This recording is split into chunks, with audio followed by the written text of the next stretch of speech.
Hello students, this is R P Singh. Welcome to this channel learn maths with R P Singh. आज इस video में directorate of education के द्वारा provide कराई गई क्लास 6 मैथमेटिक्स की वर्कशीट नंबर 13 लेते हैं। इसका टॉपिक है पूर्णांकों की तुलना। तो यहाँ पर हम दो पूर्णांकों की तुलना करेंगे, प्लस के पूर्णांक, माइनस के पूर्णांक, शून्य, इन सभी की तुलना करेंगे।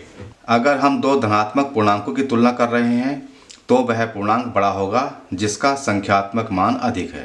दो धनात्मक पूर्णांक लिए हमने, जैसे कि यहाँ पर 64 है और एक 34 है, तो संख्यात्मक मान 64 अधिक है। 64 संख्या बड़ी है, इसलिए ये 34 से बड़ी होगी।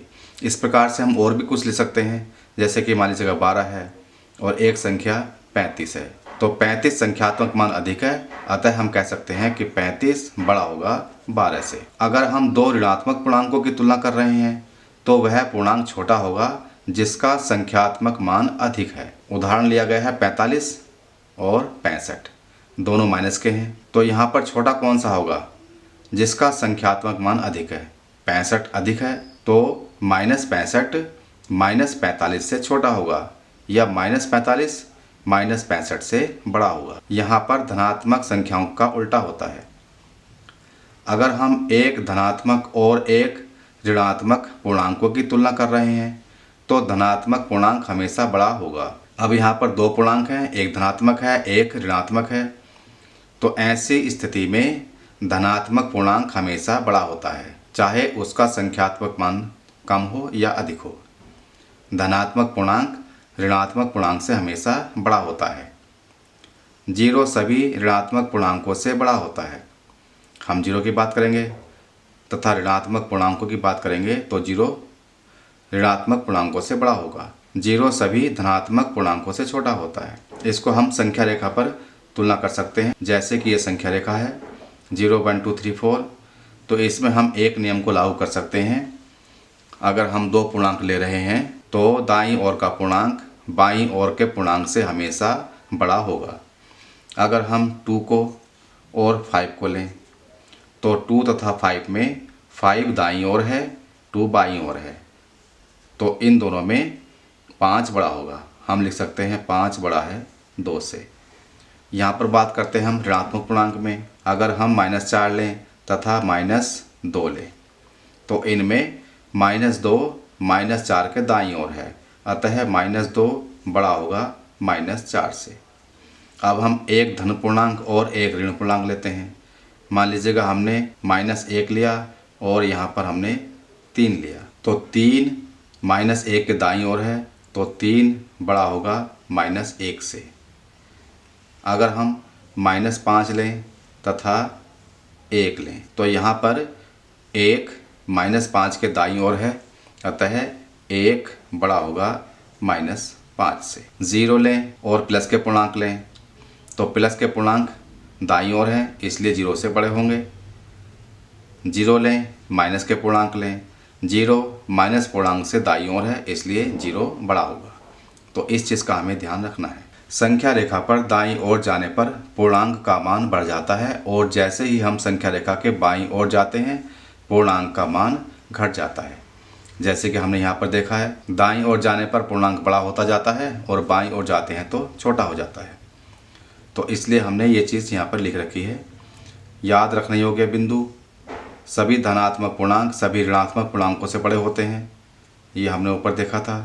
0 न तो ऋणात्मक पूर्णांक है और न ही धनात्मक। इस बात का हमें ध्यान रखना है कि 0 को हम केवल 0 लेंगे या शून्य लेंगे, ना ही वह ऋणात्मक है और ना ही धनात्मक। जैसे ही हम संख्या रेखा पर शून्य के दाईं ओर जाते हैं पूर्णांक का मान बड़ा होता जाता है। हमने यहाँ पर देखा था, जैसे ही हम संख्या रेखा पर शून्य के बाईं ओर जाते हैं पूर्णांक का मान कम होता जाता है। आओ करें, बड़ी पूर्णांक संख्या पर गोला लगाएं। -2 -5 2, तो एक संख्या प्लस की है एक संख्या माइनस की है, तो प्लस की संख्या हमेशा बड़ी होती है माइनस की संख्या से। ये पूर्णांक बड़ा हो गया। प्लस का पूर्णांक माइनस के पूर्णांक से हमेशा बड़ा होता है, अतः 2 -5 से बड़ा हो गया। यहाँ पर देखेंगे, एक प्लस का पूर्णांक है एक माइनस का पूर्णांक है, तो प्लस का पूर्णांक बड़ा होता है, तो +6 बड़ा हो गया। 0 -12 माइनस के पूर्णांक से 0 बड़ा होता है, तो ये बड़ा हो गया। यहाँ पर प्लस का पूर्णांक है, माइनस का पूर्णांक है, तो प्लस का पूर्णांक माइनस के पूर्णांक से बड़ा होता है, तो ये बड़ा पूर्णांक हो। दूसरा प्रश्न, रिक्त स्थानों में बड़ा, छोटा या बराबर चिन्ह लगाएं। 0 -3 से क्या होगा, बड़ा होगा, तो बड़ा लगा दिया हमने। -60 -80 से बड़ा होगा। यहाँ पर -43 है और -5 है, तो -43 -5 से छोटा होगा, ये चिन्ह आएगा। 40 -51 से बड़ा होगा। 106 80 से बड़ा होगा। -7 5 से छोटा होगा। तो इस तरह से हम ये निशान लगा सकते हैं। प्रश्न 3, निम्नलिखित पूर्णांकों को बढ़ते क्रम में लिखिए। तो हमें यहाँ पर सबसे छोटा, फिर बड़ा, फिर बड़ा, फिर बड़ा, बढ़ते हुए क्रम में हमें पूर्णांकों को लिखना है। तो माइनस की संख्या पहले देखेंगे हम। अधिक संख्या का पूर्णांक सबसे छोटा होगा, तो -8 पहले आएगा।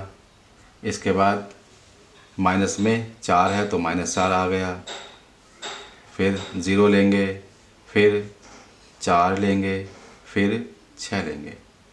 तो यहाँ पर -8 सबसे छोटा, प्लस का 6 सबसे बड़ा पूर्णांक है। यहाँ पर देखते हैं हम, पहले माइनस का 28 आएगा, फिर माइनस का 1 आएगा। अब हम प्लस के पूर्णांक लेंगे, तो प्लस के पूर्णांकों में पहले 7 आएगा, फिर 14 आएगा और फिर 35 आएगा। तो ये बढ़ता हुआ क्रम हो गया। प्रश्न 4, निम्नलिखित पूर्णांकों को घटते क्रम में लिखिए।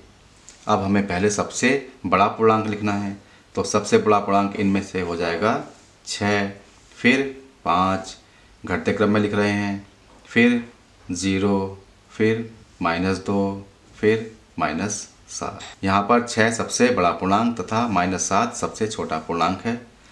इसी तरह से हमें यहाँ पर लिखना है। सबसे बड़ा पूर्णांक 69 होगा, फिर 64 आएगा, फिर 28, फिर -42 और फिर -75 होगा। अब ये वर्कशीट पूरी हो चुकी है। अगर ये वीडियो आपको अच्छी लगी हो तो इसको लाइक करें, शेयर करें, चैनल को सब्सक्राइब करके बेल आइकन प्रेस कर लें, जिससे कि आगे आने वाली वीडियोस के नोटिफिकेशंस आपको मिलते रहें। Thank you, thanks for watching this video.